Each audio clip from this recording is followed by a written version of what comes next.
Everybody's safe and well. We're good. All right. So let me start like this. I think if my research assistants were correct, this is your first campaign in New York City. That is correct.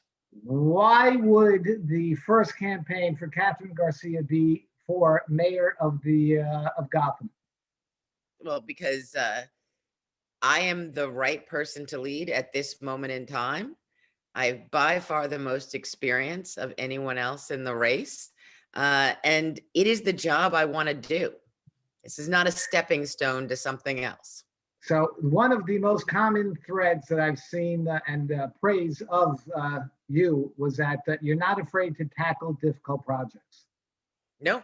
And certainly your experience in municipal government bears that out, from interim chair of NYCHA, the food czar most recently during COVID, and obviously the sanitation commissioner.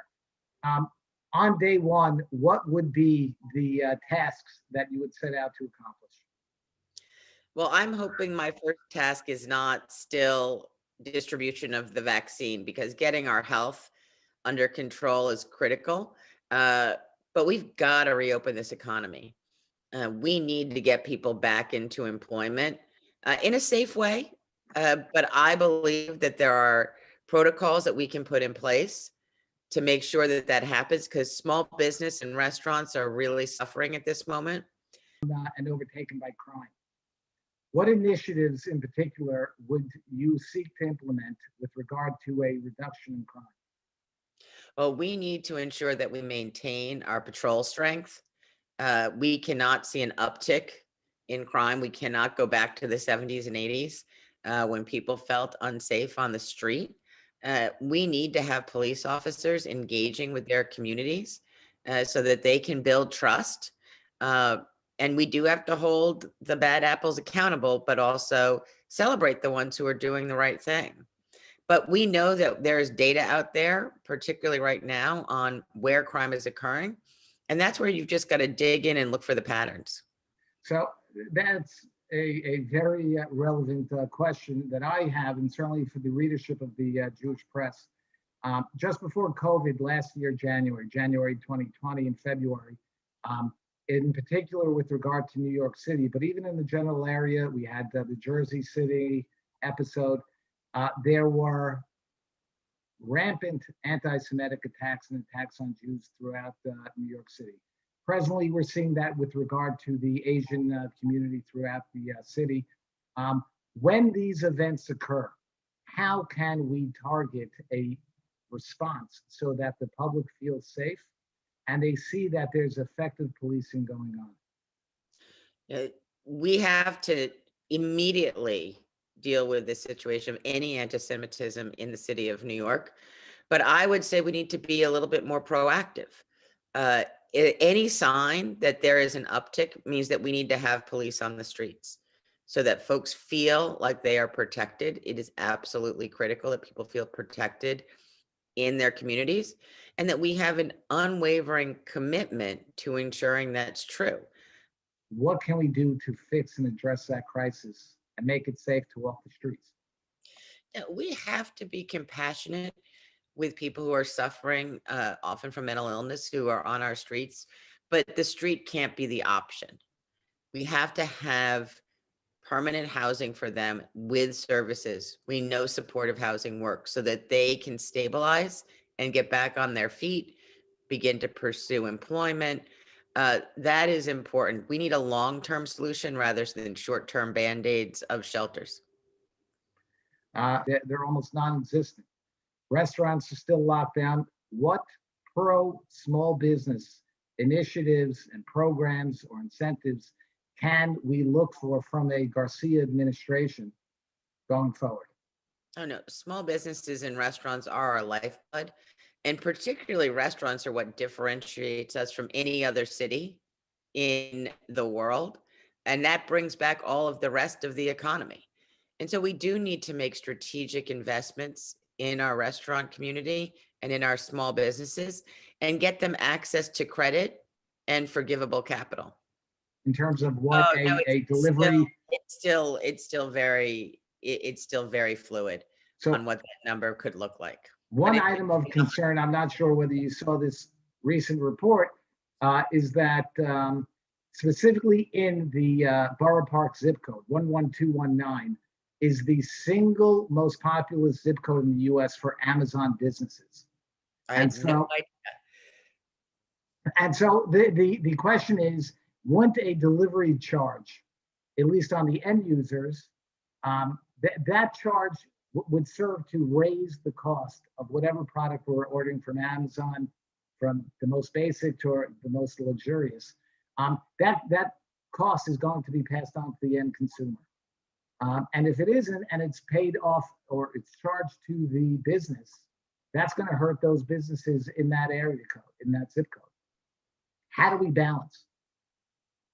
Well, as I said, it is something that I would look at if it was needed, because we need to be able to support our businesses. But we also know that supporting our businesses means that we want people shopping also on our commercial sectors and in our brick and mortar buildings. What's your feeling on the topic? So I have worked for a long time with members of many of the Orthodox community. The best approach is when you are working collaboratively. Every child deserves the right to a certain level of education. But this is not a place where we should be trying to enforce. We should be trying to work together to come to a solution that works. Because otherwise, it just sort of goes undercover. If I may, it seems like I'm not stuck on it's an hour here or an hour there. With regard to anti-Semitism on college campuses, I'm sure you're familiar that this is a nationwide issue, but in particular, the Jewish press has spent considerable time investigating anti-Semitism in CUNY and on CUNY campuses. In particular, Brooklyn College has the reputation within the CUNY system of being plagued with and rampant anti-Semitism. To that end, there are many Orthodox students who will travel to other boroughs just so as to avoid that feeling of anti-Semitism that permeates the Brooklyn College campus.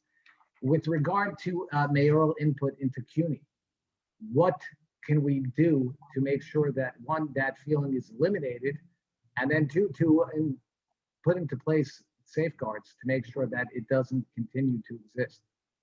Right now, as I said before, we cannot allow anti-Semitism in any form in any place. And no one should feel uncomfortable going to a public university, regardless of what borough it is in. And we have to call it out where we see it so that people feel comfortable being able to. It appears that this is a common phenomenon that is continuing to grow and fester. What would be your approach vis-a-vis mayoral agencies and the Department of Education in particular? Oh, no, this is, I ran an agency. It's like, you have to come and you have to be professional and you have to do your job. Discrimination is not permitted in any form. With regard to the recent bail reform legislation and criminal justice. All right, I believe that, bail should be something that we don't want to hold people who have not been found guilty yet. This is something it should only be used if you're not going to return for your court date. But we also should be diverting people out of the system, making sure they are getting, if it's mental health services that they need, that is the direction we're going in. But we can't allow crime to end up taking over our streets. And I believe that some of the fixes the state made have made it better than it was when it was first passed. Are you in favor of increasing the revenue? Certainly property taxes is one of the major and largest sources of tax revenue for the city. Many property owners who derive rental income from their properties, be it 2-family to who knows how many family or units, are suffering because and as a result of COVID. Are you inclined to give any incentives or abatements or anything to those individuals who are in the gap? It seems that Small people in terms of their obligation paying rent, the governor has dealt with that. But those people who need those rental incomes to pay for property insurance and property taxes are kind of left in the lurch. What is the Garcia administration inclined to do to help assist those individuals? Yes, no, we are in this very terrible catch-22. You can't don't pay rent and then expect landlords to be able to carry it. Like my mother has 2 apartments in her building. She needs them to pay her mortgage. And I am working with people as like, what is a good solution? How do we get also the financial services who hold mortgages on these properties involved in coming up with a workout? But there may be some options for doing incentives, but those usually end up meaning that you're triggering increased regulatory control by the city. Their life savings might be in that building. I think lastly, one concern is that there's something of a inequitable or selective targeted enforcing of certain rules against some communities as opposed to others. And in particular with what happened, I guess, in the spring of this past year with regard to certain, I don't know if I'd say threats, but certain tweets that were issued by the current mayor with regard to the Orthodox and Hasidic community in Williamsburg.